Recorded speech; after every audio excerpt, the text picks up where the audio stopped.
Good morning, everybody. Thank you for being here. I know it's not that easy to be here in the morning, on Saturday morning, last day of the conferences. My name is Benoit, and I am CTO and co-founder of a company named Akineo. You have the logo on the bottom of this page. We are building a software to manage product information. It's called the PIM. PIM is a good name, I would say. And to manage and centralize product information is a little bit like a CRM, but for product information. But I will not talk about that today. I will talk about PHP opcode. And why doing a talk about PHP opcode? Because from my point of view, it's typically the kind of things that almost every PHP developer have heard about, but it's a little bit kind of magic. You know, we don't really know what's happening in the backend, what's happening inside the Zen engine. And I don't really like magic. I like to understand what's happening. So that's the reason why I dive a little bit inside opcode. And I try to do a talk about it. So let's see how it goes. So let's start with a little bit of code. That's a small piece of code that displays hello world.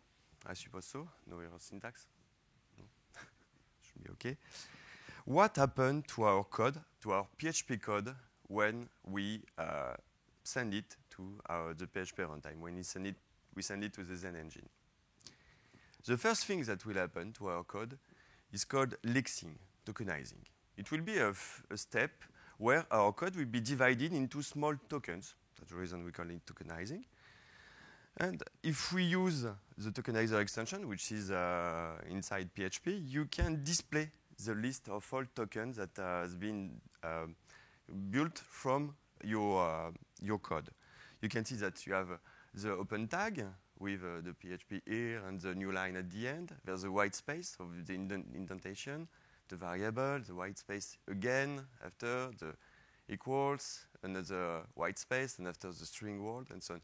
It's pretty verbose way to display the code, but at the same time, it's already interesting to validate some syntax from your PHP code. This list of tokens, it's called a stream of tokens, will be then passed to another step, which will create an abstract syntax tree. You may have heard about this thing because it was one of the big things of PHP 7 using IAST.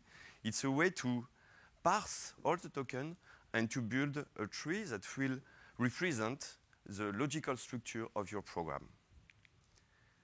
In this case, we have this nice tree. It looks a little bit complex, but in fact, it's not that complex. You have the starting point, and you have different statements. The first statement is an expression. This expression is an assignment of a variable with a scalar string. You have the var and the expression.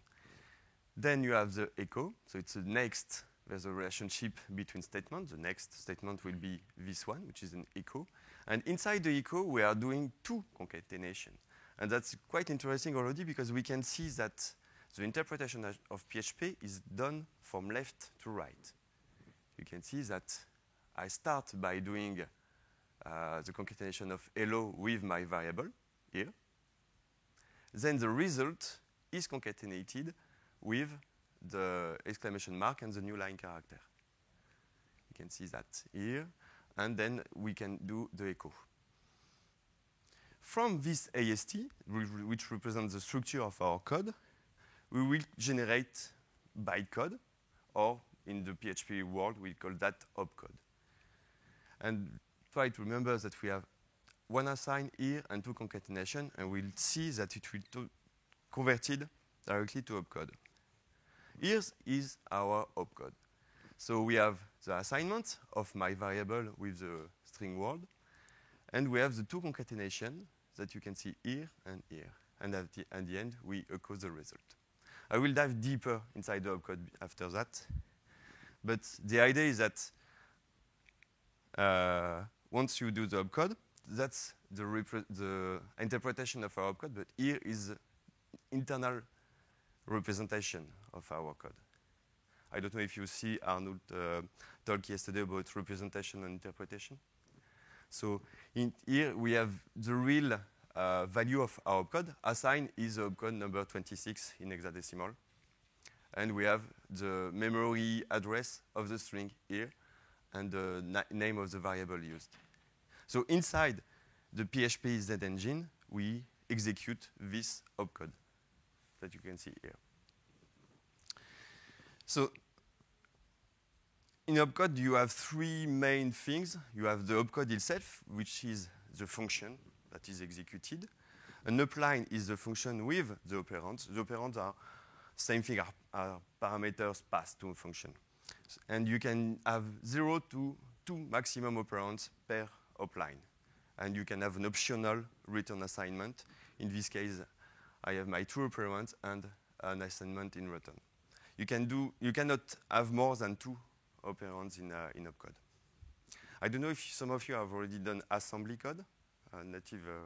It's really similar to assembly, and the limitation of number of operands, it's really hard-coded in a good way to simplify the structure of the different opcode.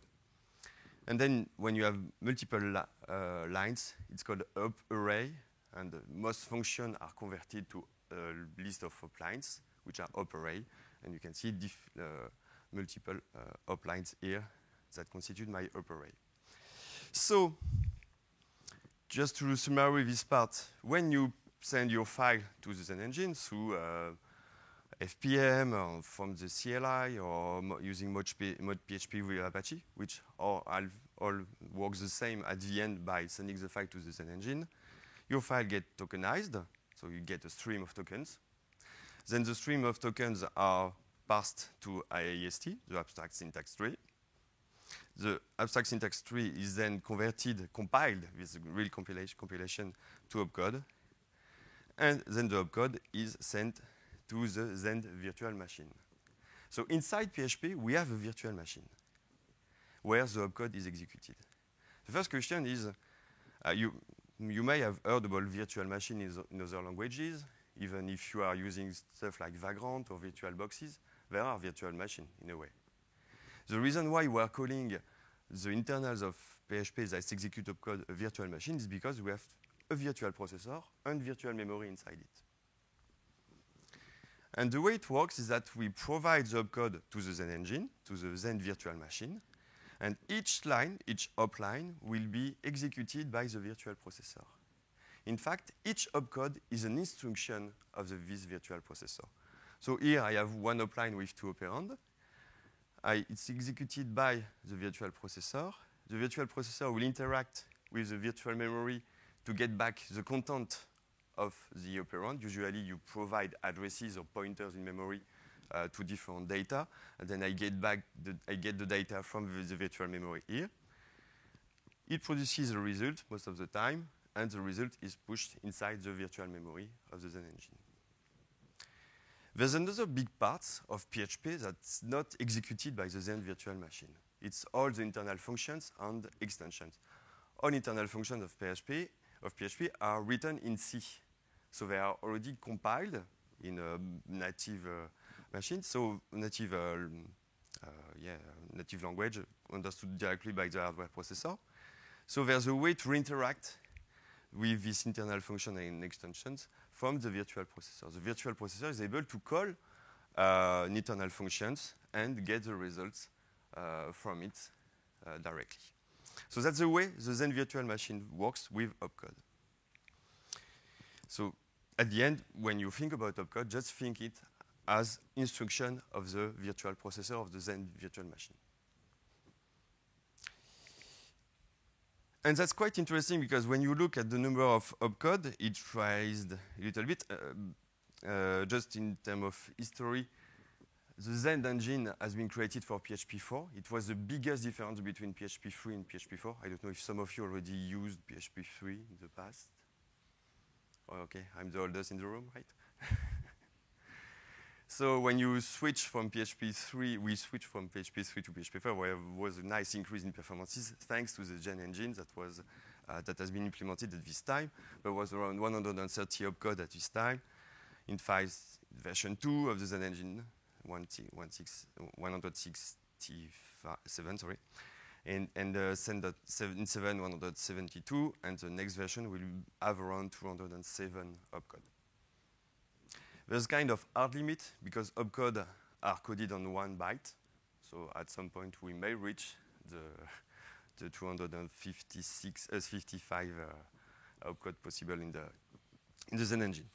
But still, that's quite interesting to see that there's not as many opcode as we may imagine, as PHP is a quite expressive language. But the nice thing is that the idea of the opcode is you keep it very simple. You keep the virtual machine very, very simple. If you want to look at the list of opcode, there's a H file that you can download. So the first reason of using a virtual machine, because you may think it's quite complicated to put a virtual machine inside an engine to execute code. And that's true. But at the same time, provide performances. Provide performances because it's far more easier to optimize a very simple language. So we saw that at most there's 200 opcode. So it's quite simple to optimize this 200 opcode instead of trying to optimize all features of the PHP code. So the idea is I take my PHP code, I convert it to something very simple, and optimize this thing. Optimizing this thing is quite simple and efficient. Another reason of using a VM is that it provides an abstraction over the architecture and hardware. You don't have to care about which processor you are using. Are you using 32 bits or are you using 64 bits? You don't have to care anymore because the virtual machine provides an abstraction on top of the hardware. So for the Zen engine developers, the people that are working on providing features to the language, it's far more easier to develop new features thanks to the virtual machine. Okay, let's dive into opcode a little bit more. First thing is how to display opcode. There's mainly two ways to display opcode if you want to check how your PHP code is compiled to opcode. First one is a VLD extension from Derek Retens that can be used with PHP 5 and PHP 7. And since PHP 7.1, there's the opcache debug system that allows you to provide a configuration in order to display the opcode. Okay, so hello world in opcode. This one is pretty simple. There's a opcode echo. So the virtual processor understands echo. So this is pretty simple. We display the hello world. And at the end, you will always find return 1. Because for two reasons. One of the reasons is that you can test the result of an include. I don't know if you already used include inside your PHP code. It was before people were using autoloading. We were doing a lot of require and include. So it's a way to prove that the file has been properly compiled. Another thing as well is that the virtual processor works in a loop. It's an infinite loop. So at some point, you need to say, OK, the program is finished. That's the reason there's a return. Okay, okay. About variables, we saw a little bit of them before. There's different types of variables inside the Zen engine. The first one are called compiled variables. They are the variables that represent your variable in PHP code. So here I have my message variables, and I echo. And each variable has an index. It's a way to speed up things, because instead of looking inside a symbol table, the symbol table is a table where you have all the function names, the variables, and so on. You just need to go through a simple array directly to the index that you want to get. So it's a way to optimize performances that they are using numbered variables. In this situation, what do you think will be the opcode here? Or maybe, how many opcodes do you think from this line will be generated?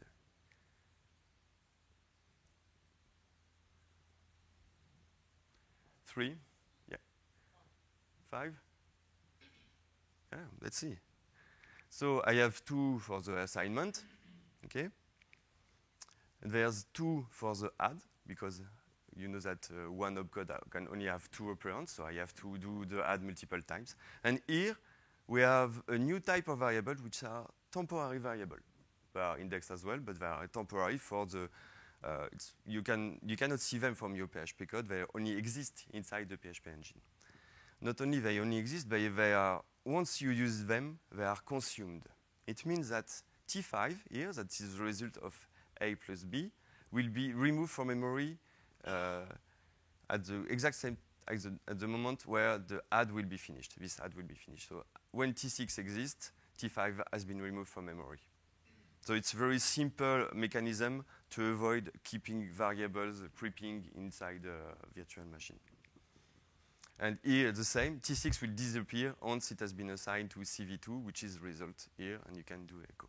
So this line will be in fact 3 opcode. Right. How does it work with control structures? Let's take example of the if. It will be a little bit more complex in this case. So first thing, assignment of the true. Then we see a new opcode, we see jump. You will see a lot of jump. In fact, inside the Z engine, there's a lot of jump. A jump is like a goto, but with sometimes a condition. Here, it's jump Z, it's jump if 0. So it means jump if false, in a way, because false is 0 inside and true is 1, obviously. So in this case, I'll jump to line 4, to up line 4. If we look at up line 4, so if it's false, I jump directly to the else. So it's quite interesting to see that it has been reversed. The logic has been reversed, in a way, because I test for the else from the start instead of testing for the first condition, the first situation. And if it's not false, then I continue and I do this echo and I jump unconditionally to line 5, sorry, here. Yeah? You see how it works? If you did some assembly, as I said, it will remind you of some stuff. The while is interesting as well. We still have our assignment. Here we jump directly to line 4. And the line 4 is jump if true, I jump to line 2. So it's kind of a mix between a while and a do while that has been implemented here. So here I always jump to line 4. If test is true, I jump to line 2 and I go on this way. Obviously, as my assignment will go to false here, the jump here will not jump and I go through it without jumping. I finish my program. Right? Just tell me if something doesn't work for you, just tell me. 4. The 4 is an interesting beast because in the 4 there's 4 parts. There's an assignment, there's a condition, and there's a task to do at each iteration, and there's the body. So that's 4 parts. So you can see the assignment from here. I will display all of it. It will be simple. Then I jump directly to line 5. To line 5, I test. You see a new opcode is smaller, which is this thing. It's smaller. And if it's true, I go back to line 2, which is the content of the echo. I do a post-incrementation of here. The interesting thing about the post-incrementation is the post-incrementation always return a result, because you can get the result. So we need to, and the result, we won't use it. We don't use the result of the post-incrementation here. So we need to free it directly here. That's the way it works. Because nobody will consume T2. So we need to remove it from memory a little bit manually. And then I continue, and I test this smaller, and I jump, and so on. Yeah, does it work? Yeah? A little bit more complex, but still interesting.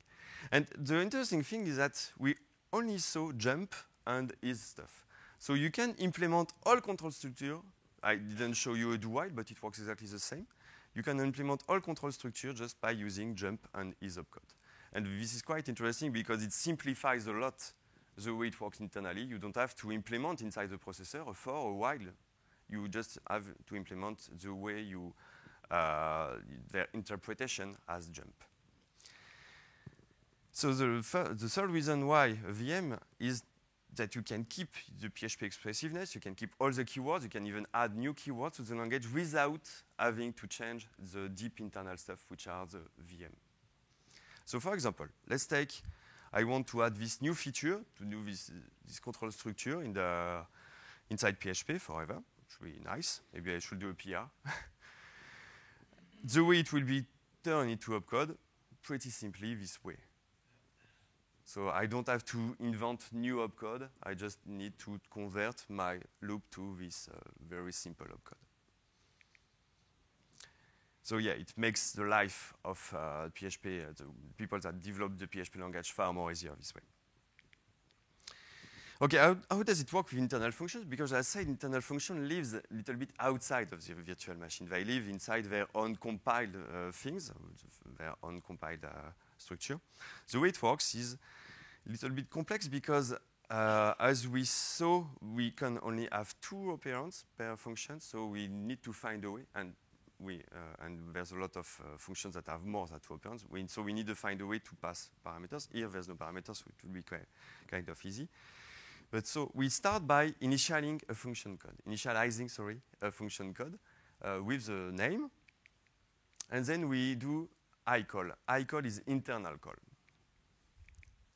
And then I can get, this one is quite interesting. It's not the same type of variable. It's a virtual variable. It means like it's very close to the compile variable we saw before, but it has been generated automatically by the virtual machine.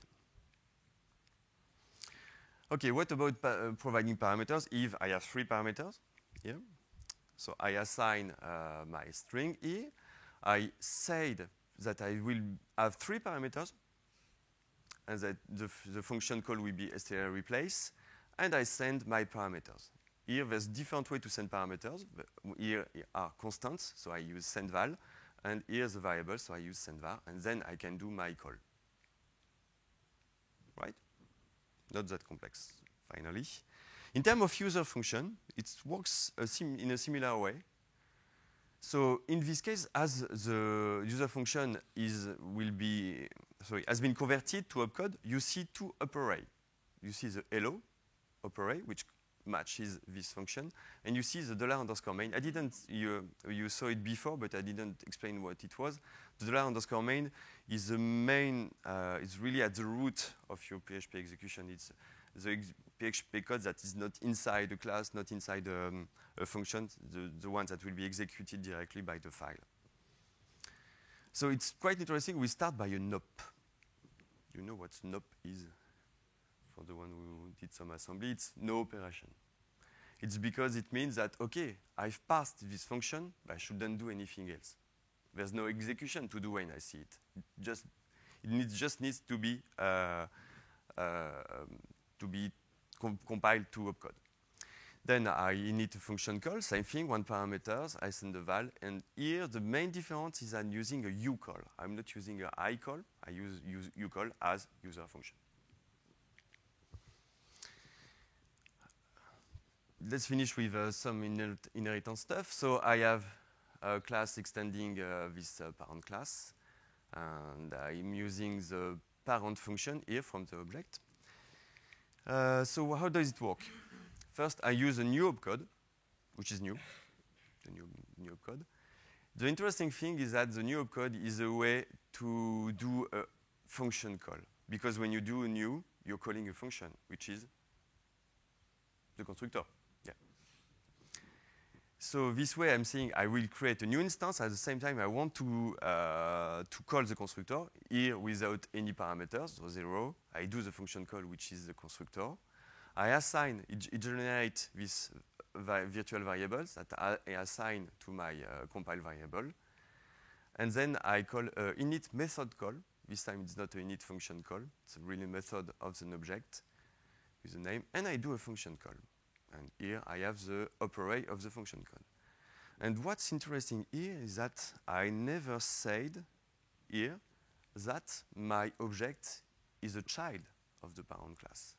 So it means that internally, the virtual processor is able to understand object-oriented programming. Is able to understand inheritance directly inside the processor. So we have a processor a little bit more sophisticated than the processor you may find inside your hardware. Yeah. So previous slide. Yeah. On line 3 of main, there is an opcall with 3 arguments. Yes. Yes, that's a good remark. Yeah. In some situation, you can provide flags to operands. There's different usage of these flags. it's not really an operand. It's a flag. So you may see maybe there are 5 to 10 opcodes that are able to take this kind of flags. It's sometimes used to optimize things to avoid doing two opcode. You do that on only one by using a flag. But it's not really an operand. It's a little bit different. Okay, so we saw the way it works this way. And one interesting thing is that when we look at the time it takes to go through all these different steps, tokenization, parsing, compilation, and execution, we can see that in some situations, it takes up to 80% of the total time will be spent turning your PHP code into opcode instead of executing it. So as developer, what do we do when we are doing the same thing again and again with the same input and we expect the same output? What do? We copy paste. Cache. Yeah, we implement a cache. Yes. But before implementing a cache, what should we think about? What is the main difficult thing in invalidating the cache? Yeah. But here, yeah, the idea is to use a cache. We saw how it's invalidated.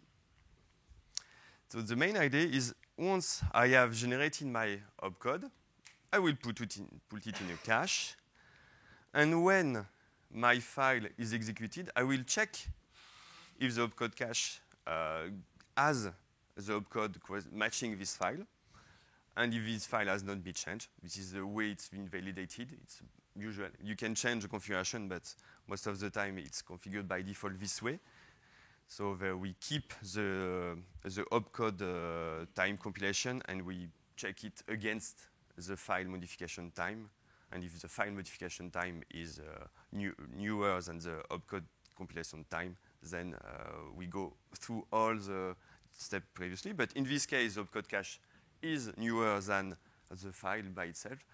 So we don't have to go through all these different steps. We just need to go through the execution by the Zen VM, which is pretty nice because in some case, we can remove 80% of the execution time of your program. When you're doing a cache, you need to monitor your cache. That's usual. So you can get the opcache get status function. 3 main parts here. The first one is about the use memory. As always, there's a storage limitation for a cache. So there's 2 parameters. There's 2 interesting status here, the use memory and the free memory, which are pretty simple. The second one is a little bit more complex because the opcode cache has a storage space, but it has a number of items as well. You have to take care of the number of items. So you can see that you have the number of items that have been cached and the max number of items. So in some situation, you may have a lot of free memories, but you have exhausted the number of items available inside the cache. So it means that you cannot cache any more files inside the opcode cache. And the last one is the hit rate. If you already implemented the cache, you know what the hit rate is. And this one should be around 100%, almost 100%. Because when you're in production, you have one compilation, and after that, everybody should be using the cache. So it should be 99.9999, a lot of nines after that %. In terms of configuration, the configuration settings are quite strange in terms of naming, because they don't match at all the status we saw before. It's memory consumption. It looks like a status name, but in fact, it's the settings for providing the memory size. So you put the memory consumption. You should increase it when your free memory that we saw before tends to 0, of course. And you see the max accelerated files. So again, the naming is a little bit strange because we are talking about keys before, now we are talking about files, but they are the same thing. And you should increase it when the num cache keys is close to the max cache keys. The interesting thing about that is that the actual value used will be the first number in the set of prime numbers that is greater than or equal to the configured value. Right? It's part of the documentation. I didn't invent it. It's part of the documentation. So it means that they decided to use a prime number in order to avoid cache collision inside the cache. So when you put 2,000 as default, in fact, what will be the real number of max accelerated files? Yeah, 3,907. So it may look strange because at some point you may change these parameters and then you look at the status and it doesn't match. That's the reason why it doesn't match. Okay. Oh, they did that, if I understood that correctly. They did that in order to avoid cache collision because it's easier when you have a non-dividable number of items inside your cache to avoid cache collision. Okay, so another thing which is quite interesting with the opcode cache, it's getting more and more sophisticated. And the thing has been implemented in 5.6, if I remember correctly, which is optimizer. The optimizer, the opcode optimizer, is a static analysis tool that will take the opcode that has been generated and try to optimize it by doing a multipass thing, so going through different passes. In order to try to optimize it. For example, and there's a way to display the opcode before and after the optimizer, which is kind of interesting as well. To display it before, you use that. To display it after, you use this different debug option. Let's take an example. Okay, it's a if. We already saw if before. And the opcode code will look like that. With jump, we saw the else, and so on. Once the optimizer has done its job, it looks like that. And this is pretty cool. This is pretty cool because the optimizer detected there was no point of doing a check on the variable. The variable will always be true, so there was no point of doing the if and the else, just do the echo. Another example, which is a little bit more subtle, the same example that we saw before. We saw before that it's doing a post-inc, and the problem with the post-inc is that it always returns something, so we need to put that in the variable, and just after we need to put the variable in the trash bin. So the optimizer, what it does, it do a pre-inc. So this way, we don't need to return that into a variable that we will put in the trash bin later. In terms of real performances, we did some tests on our application. And it looks this way, so you get around 5% of optimization in terms of performances, which is not that high, but at the same time, it's totally free. So why not? Okay, so as I said before, opcache is getting more and more complex, and we saw that the compiler was doing some interesting thing, and every version of PHP is providing more things inside the compiler. But some things are in the making and that will touch the opcode cache. The first thing is just-in-time compilation. You may have heard that in PHP 8, we will have just-in-time compilation. And the way it works is to take opcodes and try to turn them into real CPU instruction, into real native machine code. The way it will work is by getting the JIT will take place inside the opcode cache. It will take the opcode coming from the compilation. It will turn them into real machine code. And the real machine code will be executed directly on the processor. In fact, it's a little bit more subtle than that, because compiling opcode to real machine code is very costly.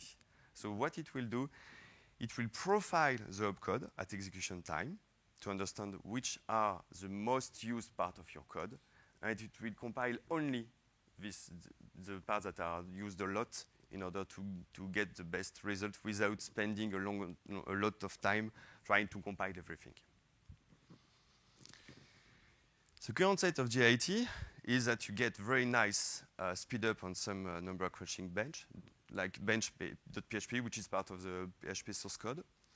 But in reality, when you test on real application performances, it's not that good.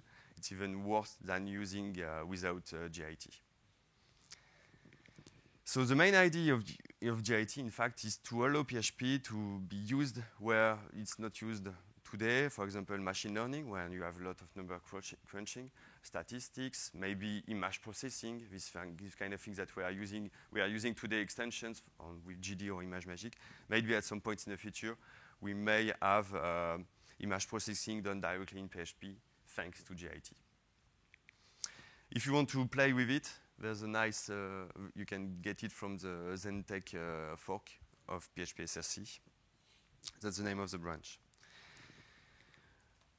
Another part that will be quite more interesting, in fact, is the preload of 7.4. I don't know if you heard about 7.4. That should be released at the end of the year. There was a talk yesterday about foreign function interface, which is very nice. And the other big thing about 7.4, no, I mean, there's the typing of the variable as well, which is very good. But another good thing is the preload. Why the preload? The main opcache limitation is that we cache opcode at file level. So it means that when we have a file, we have a matching opcode arrays in the opcode cache, right? But it means that classes and functions still need to be reloaded into the process memory. For example, you have your own class that has been converted to opcode. You still need to ask the autoloader to check which file in which file should be the class, and then get it from the opcode cache, and then rerun the opcode cache in order to load your class name and to get all the function. So the idea of the preload is that to permanently load in the server memory all functions name and classes. So it means that your function names and classes will be directly accessible without using an autoloader, exactly like the exception class, which is part of the engine. So it will make your classes, your namespace, part of the internals of PHP. And that's quite interesting. How it will do it? At server start, you will have to configure a PHP script that will be run, and the PHP script will call a specific function to compile your file into something that will stay in memory. All your function and classes will stay in memory. In terms of performances, on Zen Framework 2, Hello World application, they double the number of requests per second. So we are far better than JIT in terms of performances here. And you may not need to use autoload anymore in your application. If your application is fully loaded inside the server memory permanently, you don't need autoload anymore. And autoload has a kind of impact of performances, because at each time you need to check the different rules to find the files and so on. So here, it's like everything is part of PHP. All your code is part of the native PHP function and classes. So from this talk, maybe some conclusion about that. Now that you know that opcodes are the instructions of the Zen virtual CPU, that you know what opcode is, always use opcode cache. It may sound like pretty obvious, but I saw maybe 3 months ago some projects without opcode cache for no reason, maybe some kind of superstition about stability, and that's not the case since 10 years. Monitor your opcode cache, like all caches, you should monitor them in order to make sure they are efficient. And you can try PHP 7.4, it's already in beta version, I think. So if you want to look at it, it's a very, very interesting thing to start looking at how you can implement that for your project and what kind of performances you can expect from it. And that's it. No, some more information, sorry. If you want to dive more, there's Nikita Popov, which is one of the main contributors of PHP engine. He has a nice blog post. I will provide the slide anyway. And Julien Paolis as well about opcache, and the preload RFC, which explains how it works and how to use it. Thank you a lot. And if you don't hesitate to give me feedback on my talk, it would be very appreciated. Thanks a lot.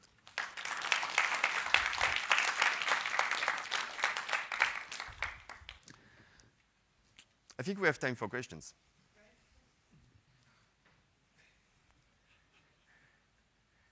No? Can we get a link for this presentation? Yeah, I will put the link in the join-in. So you will, if you do a feedback, you will see the link. Yes? How does opcode handle dynamic variables? The question is how opcode handle dynamic variables. Okay, can you,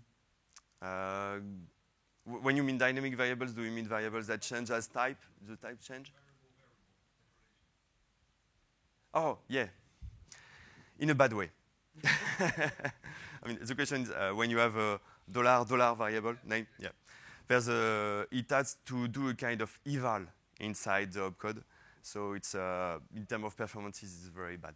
There's an opcode dedicated to that, but it kind of generates a V variable, I would say a virtual variable, again to do the work. Yes? Regarding the preloading feature, Yes.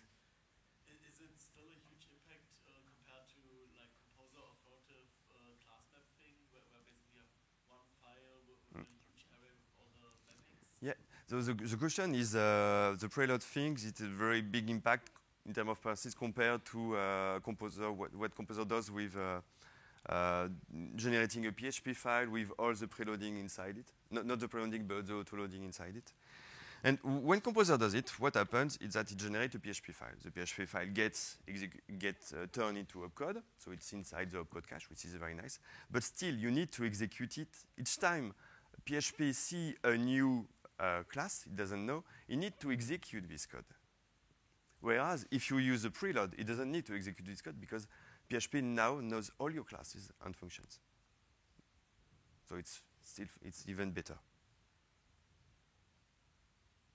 In fact, preload is like you could do it or kind of already today. You can do it manually by trying to list all your classes and making sure that PHP will preload all of them. But you will have to do that for each request. So it will be kind of useless. Here with the preload things, it will be done once, only once, and all requests will benefit from it. Yes? Is there a limit to how many files you can preload? And is there Yeah, how many, the question is there a limit on how many files we can preload? Not really, the limit is mostly the limit of the opcode cache because it will be uploaded inside, preloaded inside your opcode cache, so it may be mostly a hardware limit. And when your code is turned, your PHP code is turned into opcode, sorry, it takes far less storage space because as we saw opcode are just 1 byte of data, so it's far more efficient in terms of storage.